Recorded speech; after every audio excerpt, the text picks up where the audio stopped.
Welcome to the Team Phantom Formula SAE Race Car Vehicle Dynamics workshop. The main part of this workshop was to establish an understanding within our team because we are in the end designing a vehicle and a race vehicle at that.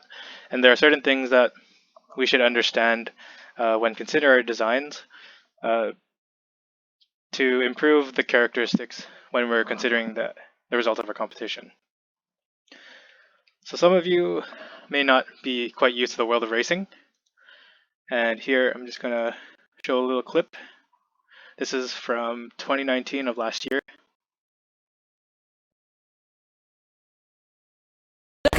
Grip and confidence Hamilton's got.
Anyways, I think my internet is just dying, so apologies for that. I'll send the link later so everybody can view that if they want.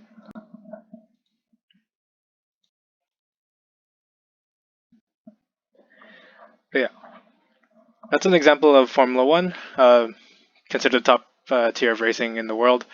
We're scaling down quite a bit from that in Formula SAE. Just a little bit of background on myself. Yeah, so I'm a fourth year engineering, mechatronic systems engineering student at SFU. Also been 4 years since I've been on Team Phantom. Mostly I've been working on the handling drivetrain systems and a bit on integration ever since moving into the president position. Just like before I explained, I am a bit of a motorsport nerd.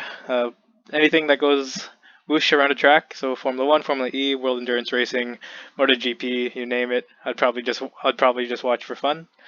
The results of the previous Phantom go-karting event we had resulted in a P3 for me, so I feel I have a bit of an understanding of racing. So anybody who's down for a challenge, come at me. And yeah, in terms of my daily driver, or not really daily, just occasionally, is my family's RAV4. Not exactly the impressive car that everybody who makes these drives, but yeah, just a little background on myself.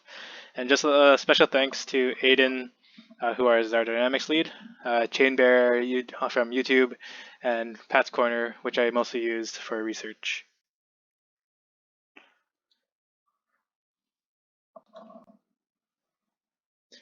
The next slide is supposed to be a clip of Formula SAE from McGill. They're considered one of the top teams at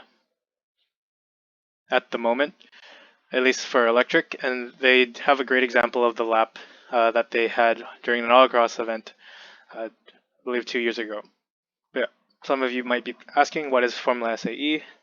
And that is Formula Society of Automotive Engineers. And that's basically the body that goes over automotive design.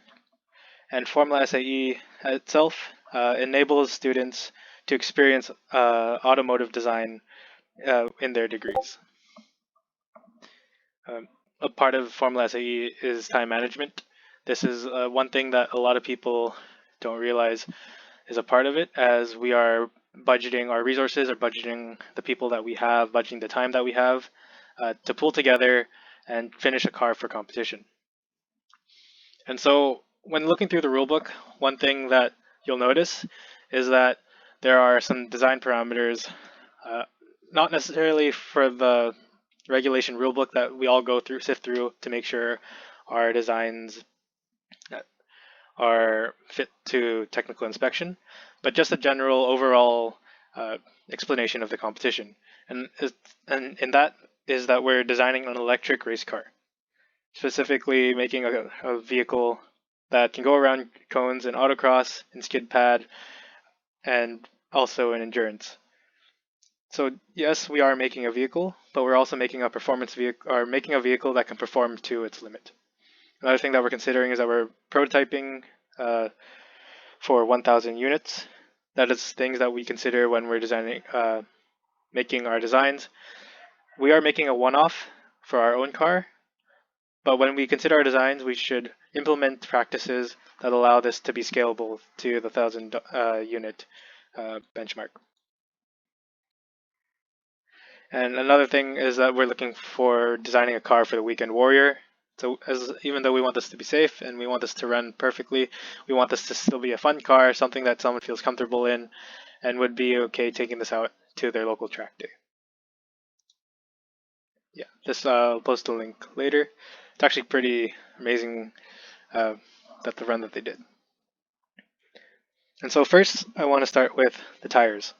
On the right, you can see our tires, the Jose 21-inch in the BBS wheels, and on the left, you can see an F1 tire smoking in a pit stop. Tires are quite important when we consider the dynamics of the car. They're the connection of the car to the road.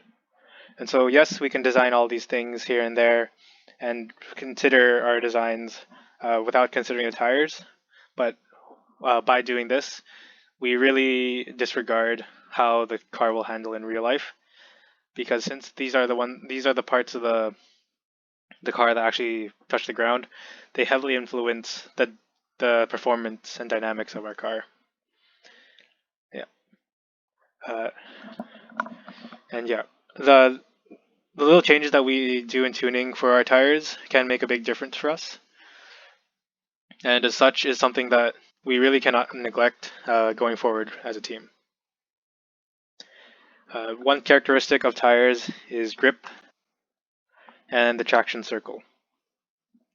The concept of the traction circle is that your tires have a defined amount of grip. Usually you can say in the amount of G's that you experience in a corner under braking or under accelerating. And so as you see on the right, it's described as a perfect circle where the vector of the cornering and acceleration force have to be within this circle, or else your car will slip. When we mean that, we mean you'll spin out or you will just not make the corner. Other examples like that. I was planning to show a fun little video, but yeah, basically we want to make sure when we're driving to stay within these characteristics to push the car to its utmost limit. In the case of our car, and in the case of most cars aside from very high horsepower cars, we won't. This circle is more of a oval shape with a flat top and a more curved out bottom, just because realistically the acceleration of car will not exceed the acceleration characteristic of the tires. And braking, we will go as far as to lock all four wheels as the rule permits. Another thing that we look at when we're considering our tires is slip angle.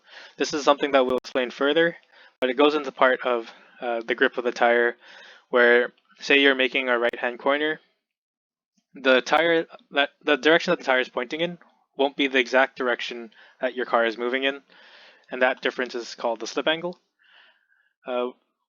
Having slip angle stretches your tire, and when your tire stretches, just like an elastic band, it creates a force, and in turn creates grip for you to use.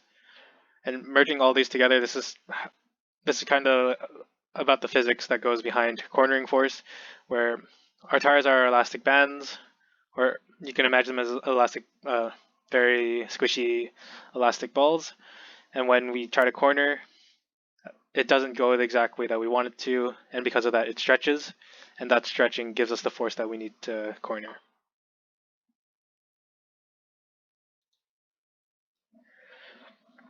Moving on from grip, associated with it is racing line. Racing line is the path that you take around the corner. There are various interpretations to how this looks, from taking the most minimum radius corner to taking the most maximum radius corner to taking everything else in between. Roughly, our members don't necessarily have to be. You don't necessarily need to have a great idea of racing lines. I mean, unless you want to do really well in go-karting. We'll explain a bit more on that if before the next go-karting night, just so we can have a lot of competition there. But yeah, there are various ways that you can take around a corner, and that all revolves around how the racetrack is designed and also how the grip of your tire works. Say that you have enough. Uh, Say you have this corner here where it's really tight. You're going to have to go really slow with in order to not break the grip of the traction circle.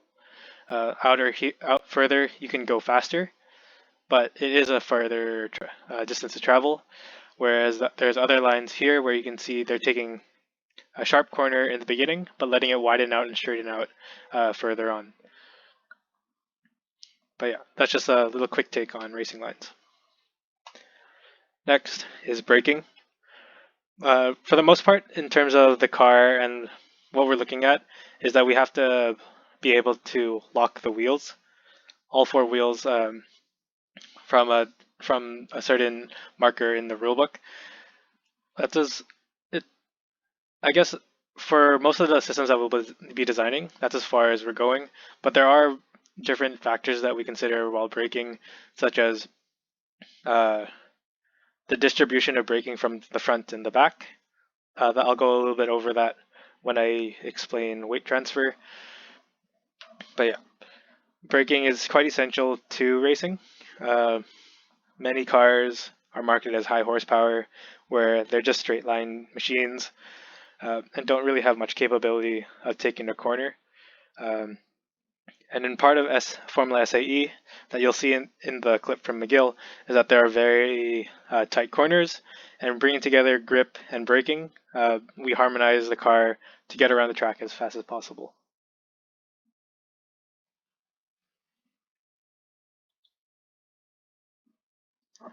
A polar moment of inertia. Many of us who've taken physics classes, the closer we have the moment of inertia to the center of the pivot point, the easier it is to rotate. That is the same concept that also works in vehicles. And so when we're referring to the polar moment of inertia longitudinally, we're referring to the yaw of the car, and that's for the ability for the car to to turn around its axis, to turn around its vertical axis. This is quite essential when we're making our quick corners around a racetrack, and this is something that we must consider when we're designing our vehicle. If you wanted to balance the car, yes, you can put a lot of mass in the front, you can put a lot of mass in the rear, but that doesn't necessarily make your car go fast.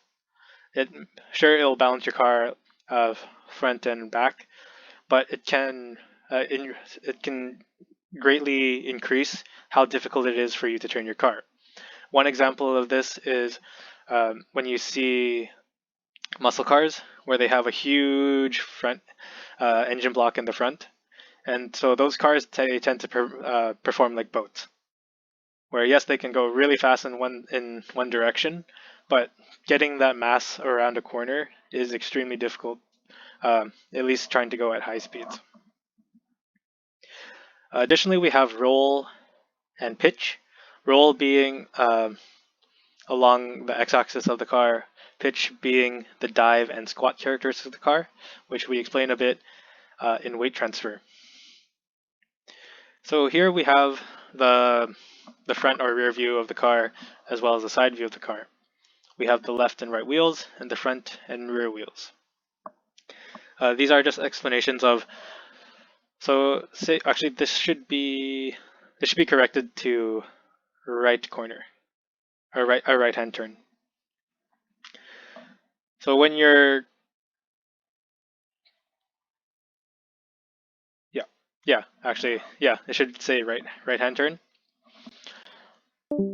And so as we explained before, the tires create grip that create a force going against the direction of the car.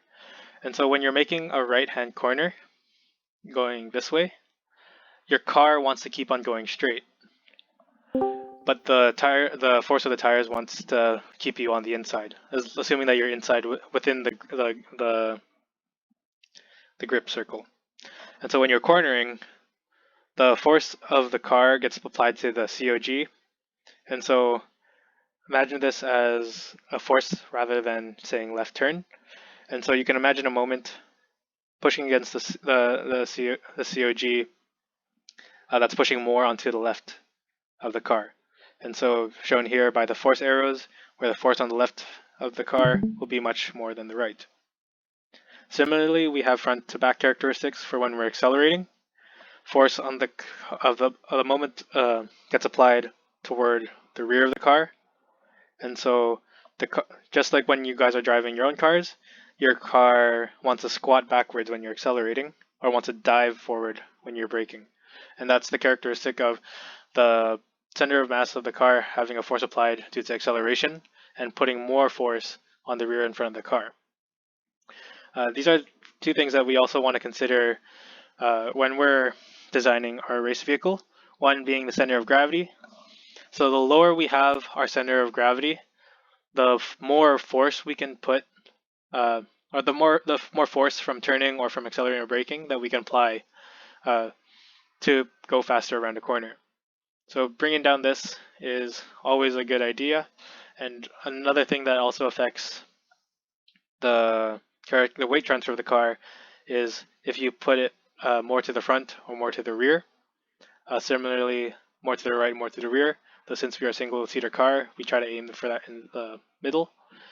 From front to rear, that also goes toward moments of inertia that we discussed earlier, in that we want to have the car turn it more easily as possible. And so when we have all our major components closer to the center, and that our weight distribution is also closer to the center, it makes the car handle a lot more better. And one thing that we look at when we're considering the past two is also suspension. There are various suspension setups. Here you can see that suspension setups that are used in Formula One quite literally trickle down to Formula SAE. We are using the double wishbone setup. It is quite common and it does let us perform or get the characteristics that we want. But yeah, so suspension in general, we discussed the tires, how that contacts the are the contact points from the car to the road. The suspension is the contact point from the unsprung mass to the sprung mass. And just a little overview for that. Unsprung mass basically can be described as the wheels, everything that is not suspended by the springs or suspension. And the sprung mass is everything in the center. So the body, the batteries, everything in that package is held up by the springs and suspension. And so in the end, the suspension is supposed to take all the heuristics that we have of the car, the unsprung mass, the sprung mass, and let the car perform to the best of our abilities. This will definitely get its own seminar going forward, just because it is quite a complex concept, and there are many things that we look at when we're designing the suspension of the car.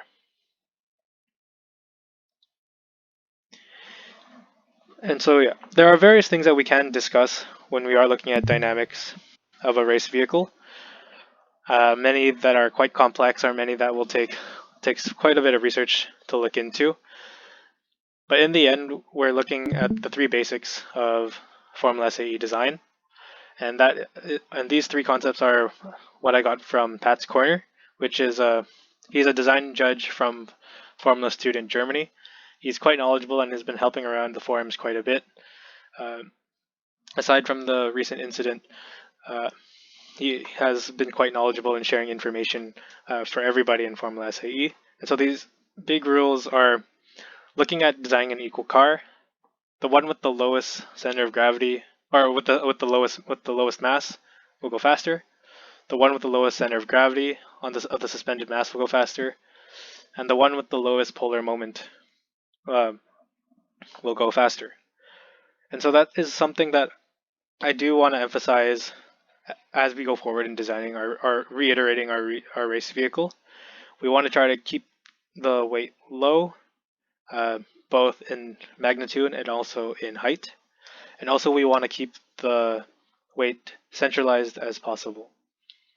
And so bringing all these aspects together, this is where we can kind of go into our planning stage and begin looking at our designs that we've designed for the 2020 season and see where we can reiterate or improve to make the car overall better at its job, which is performing as a race vehicle. Thank you for listening to this session on race vehicle dynamics. I'd love to go into more depth with more of these concepts. So if there are specific ones that you guys think would be beneficial or that you think are really good talking points, please feel free to let me, Aiden, any of us know, just so we can plan these out and hopefully educate everybody in these smaller topics. I can open up the floor to questions. And yeah, hope you guys enjoyed and hope you learned a little bit more about vehicle dynamics.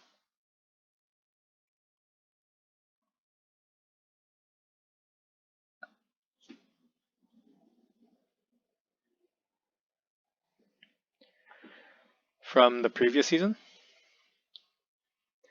uh,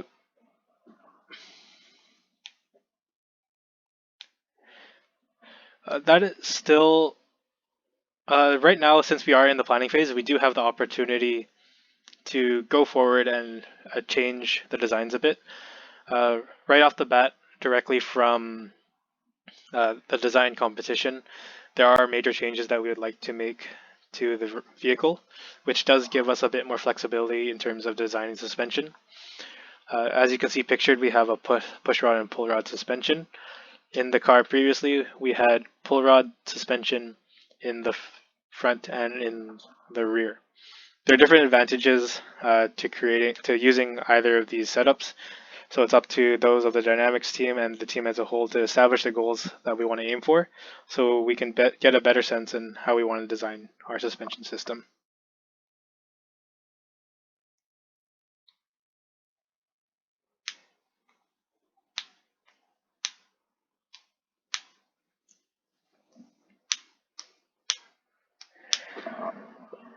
One thing that we quite drastically learned from the competition is the use of our rear end in general.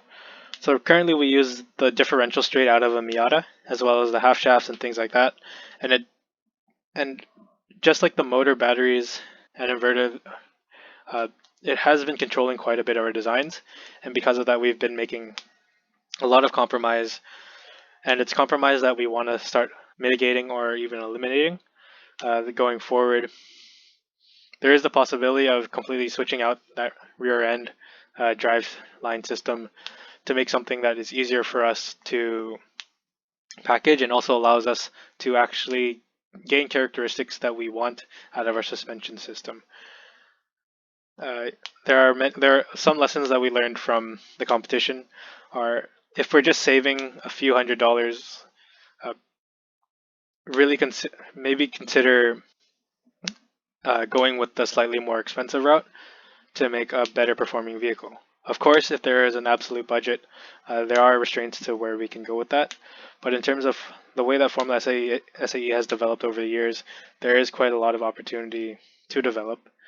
And so that goes kind of in part to how I want to go about proposals and documentation during this time. Once our planning has been set and we have our timeline, budget, and everything for the year, that's when we're going to start requiring all of our members who produce a project to come up with a proposal. So this is all the members working with the senior members and leads, putting together a proposal for a certain system. Say the packaging of the suspension. You're going to have to outline the various methods that you've tried, or different designs that you've tried out, justify the design that you're choosing, just so one, the team understands that you put in work to uh, or that you've actually thought out this design process as a whole, and also it gets us better ready to explain our designs as we get closer to competition. In the competition, we have various documents that we must fill out. This some of this involves spec sheets, so making sure that we actually understand the car and the actual values that we're going to be putting on that sheet, as well as the actual design competition. Next year, we'll be going to 2021 Formula SAE California. We have our spot secured, as, so that we pay for registration again. But in going back there, there's lots of things that the judges will be able to ask about now that they have that physical card to look at. And so having that documentation and creating a huge binder of documentation ready for us to use is quite beneficial to us as a team in learning and also in doing the best we can for the competition.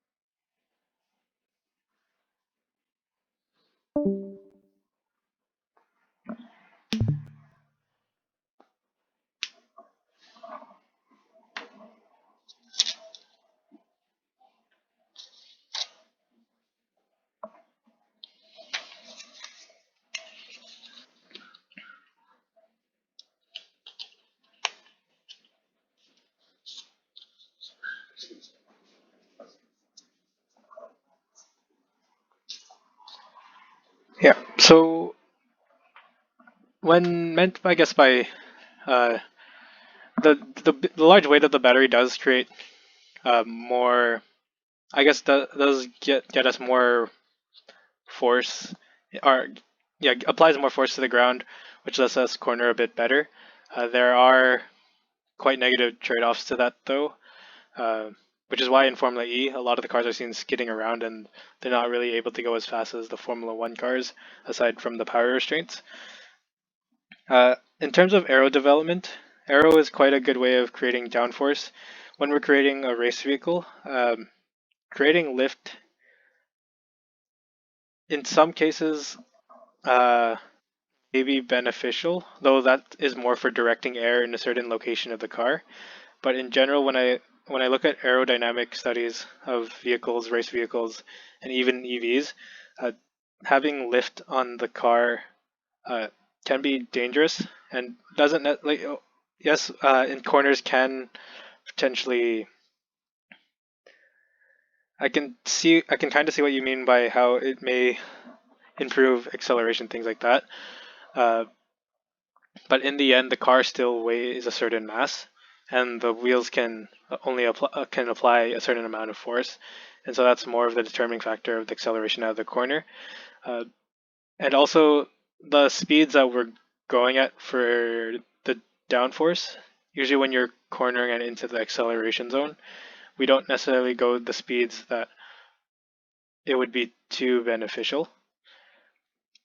But yeah, sorry. I guess I'm kind of rambling, but in general, you don't really want to design your aero package for lift.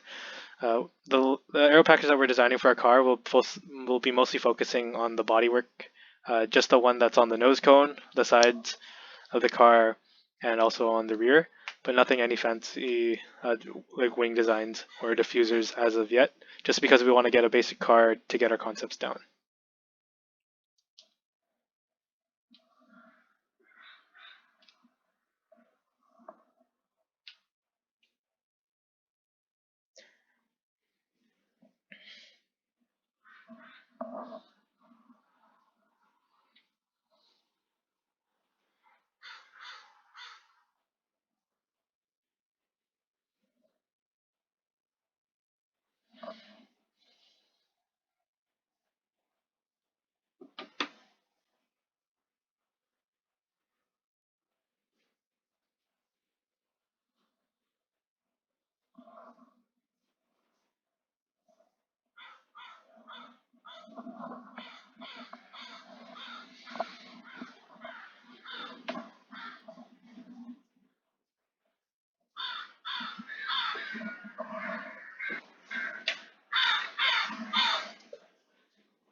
Uh,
yeah, and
Gabe.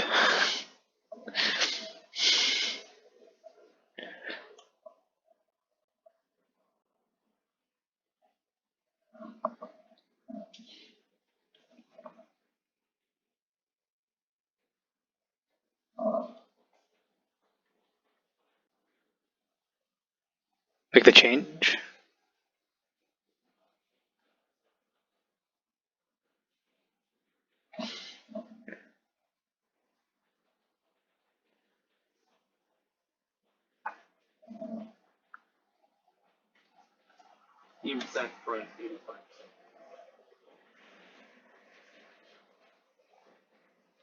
It should be 4060.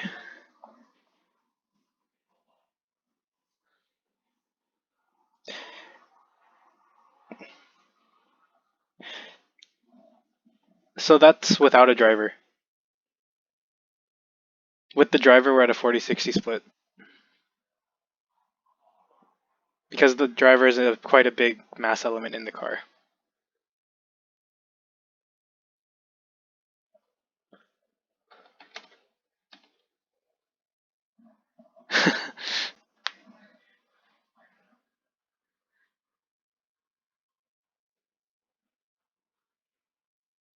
Oh, okay. Yeah, okay. That's fine. That's something that we can look over uh, when we go over that design phase again.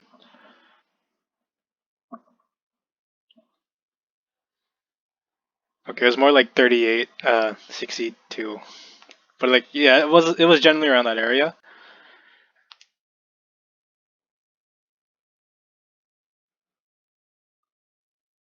Yeah. Oh yeah, definitely. Yeah. For anybody who, I guess I should have explained a bit more in the steering part, but understeer is when you turn and the car doesn't. Oversteer is when the car turns and you spin. Most of our road cars are designed for understeer, just because it's a lot more easy. It's a lot easier for people to get out of, and generally safer for most people to drive. Oversteer is quite aggressive for race cars, which is what we want to try to aim for. Or if we decide on a different solution when we're tuning a car, that's other things that we're going to go through. I'm just going to take the chance to end the session, or at least the main session.